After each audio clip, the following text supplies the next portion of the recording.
long-term holders, and I say long-term 3, 4, 5, 10, 20-year holders of metals, having a private safety deposit box outside the banking system, not tied to a bank account. They like that.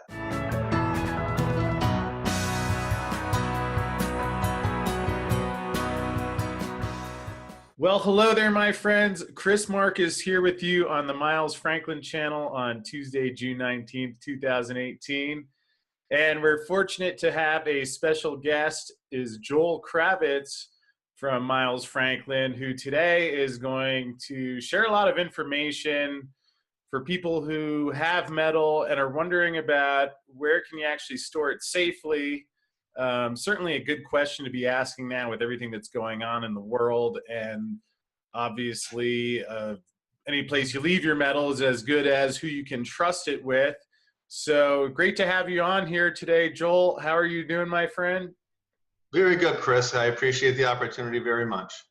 Yeah, well, it's great to have you on here, and I appreciate, especially because you work in that part of Miles Franklin that helps with storage options. So perhaps if you could share a little about your background and what you do, and a couple questions here that I think might be on people's minds, and if you want to take it from there.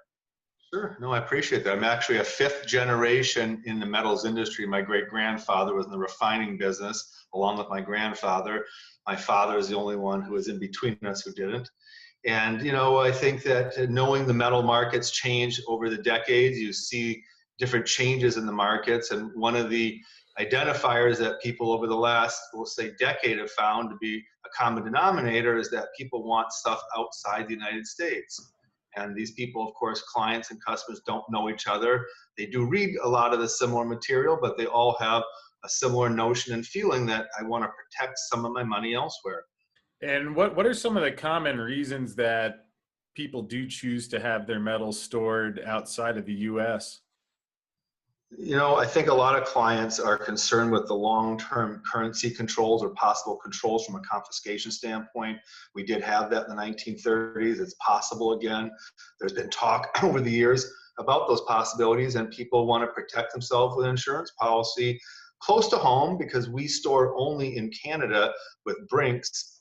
All goods are stored at Brinks vaults, serviced by Brinks. Long-term holders, and I say long-term 3, 4, 5, 10, 20-year holders of metals, having a private safety deposit box outside the banking system, not tied to a bank account. They like that. It's a value where you hold the key, you hold the only keys for that matter. The vault does not hold the keys, nor does Miles Franklin. There's only one keyhole slot, and both of those two keys that are sent from the manufacturer of the safety deposit boxes are given to the account holder. They're shipped by Federal Express to the account holder directly from the vaults in Canada. And anytime a client wants to access those safety deposit boxes, they would ship their keys back directly to the vault, not to Miles Franklin, but directly to the vault managers by Federal Express. If you have metals in a segregated program, you can contact Miles Franklin by email, phone, you know, reach us in actually complete a transaction form, and we will either buy and sell the metals for you and deliver them, and there's no fees shipping keys back and forth.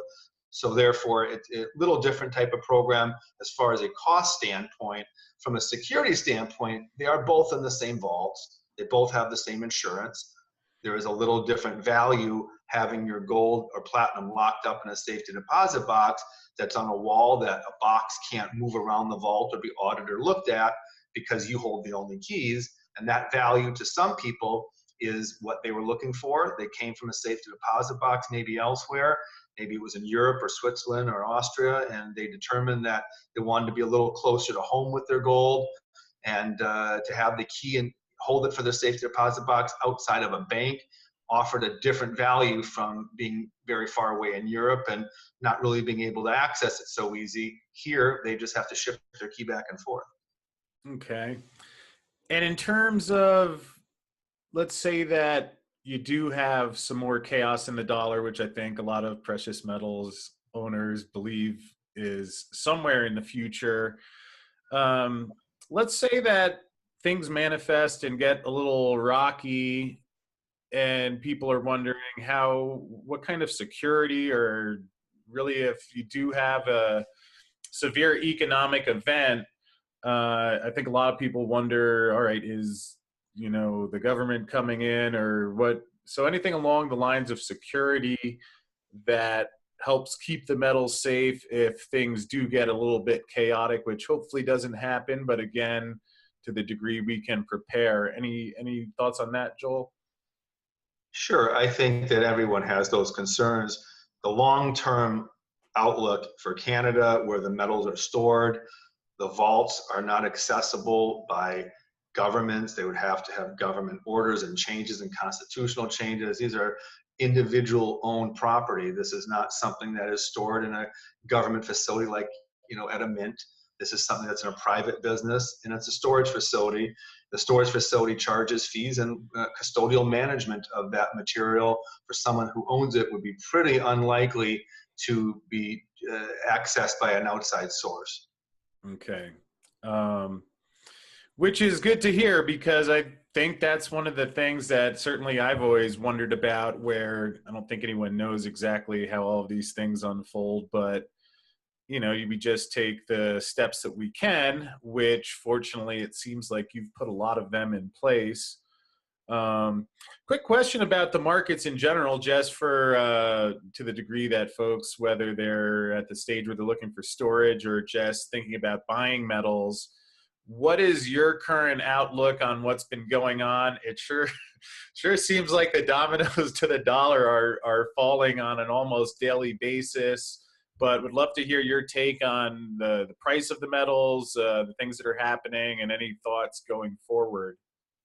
Sure. No, I think today we saw the US index climb to a height that we probably haven't seen in 6 months. I don't know exactly, but I'm going to guess around that range. We climbed to a little over 95. And of course, I think that if we were to look at metals in US dollar is inverse of gold. Gold is up in most currencies around the world today and down in the US dollar. And I think it's probably mostly played part due to Trump and the trade war with China, and I think that is playing a part in our dollar gaining a little strength. There's been some threats of $200 million tariffs being added, and anything's possible. I think that our pressure on our dollar could happen later this summer, but right now it looks like our dollar has gained some strength, so metals are appearing cheaper in US dollars and more expensive in foreign currencies. Yeah, it's amazing. We live in a world where the dollar looks strong when you, again, when you look who it's compared to. In fact, That's right. the dollar index, I thought it was interesting. I looked up the weighting of what it's really the dollar against, and I think 70% of it was comprised, maybe it was like 57% euro, 13% yen. So we're measuring it at 70% against countries that have negative interest rates, yet such is the fascinating world we live in. And I think it'll be an exciting half of 2018. And certainly it's good that at least people that, are thinking about having metal, or if they already have it and wondering where to store it, appreciate what you've shared with us today. Any final thoughts, and if people are ready to go ahead and contact you, how they can find you? Sure. I'll finish with a note of value that Miles Franklin offers and what makes us different. And I think one of the most important values that Miles Franklin can offer is when it comes time to selling your metals, not having to ship them somewhere, knowing you can lock in $100,000, $200,000, or $5,000. It doesn't matter the amount of money. Knowing you can lock it in today when the market has reached a high, that you don't have to ship it somewhere, lock it once it gets there. People and other businesses do not want to necessarily hedge an order until they have possession of it. But when we are storing it for you, it's in the possession of our vault. We can lock you in right now. You can send you an invoice today. You can be paid in 5 business days or less. It's something that offers a very good value for the North American customer who has access to the metals if they had to go up to Canada and get them. We offer the ability to clients to pick up metals at the facilities. That is not commonly offered in the industry. That allows people to ship them on their own somewhere, sell them, or we have the ability to ship them to 100 countries around the world directly from Canada, which again offers another value. So I think our program is not the same as others. I think comparative apples to apples, we have a unique program with private safety deposit boxes that can't be met across the United States, at least in Canada, in an armored guard facility outside the banking system. I think that value again is a unique offering. And I will just end it that Miles Franklin has been in the business for 28 plus years, an A+ rating on the Better Business Bureau. We are here to help. We offer transparency, as I mentioned, for clients to be able to see their metals, go themselves. We will do whatever we can to work with you. We're a family-run business. David Scheckman and Andrew Scheckman, who started the business, run a phenomenal A+ rated Better Business Bureau operation for almost 29 years, as I mentioned. And I don't think that you could ask for more in an industry like the metals industry to have such strong, honest values. If you'd like to reach me, feel free to reach me, Joel Kravitz. My phone number, toll free, 877-375-1365.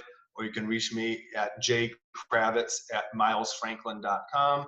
And we do have 3 websites, milesfranklin.com, preciousmetalstorage.net, and privatesafedepositboxes.net.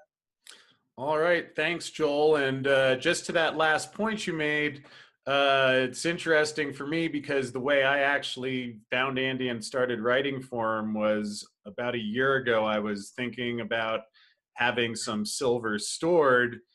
And again, I've been in the precious metals communities for 7 or 8 years now. And when I kept asking around different folks outside of Miles Franklin, some of the guys over at Rick Rule's Sprott Global, everyone kept saying, go talk to Andy. And obviously I'm a little biased as now I'm part of it, but that was really how I found him. So I agree with what you're saying, and certainly think it's important for people to have things a place where it can be trusted and verified. So thanks again for joining us today, Joel. And for everyone listening at home, any other questions that weren't answered today, by all means, leave them in the comments. And of course, you can contact Joel. And with that said, thank you so much, and we will see you again soon. Thank you for your time, Chris.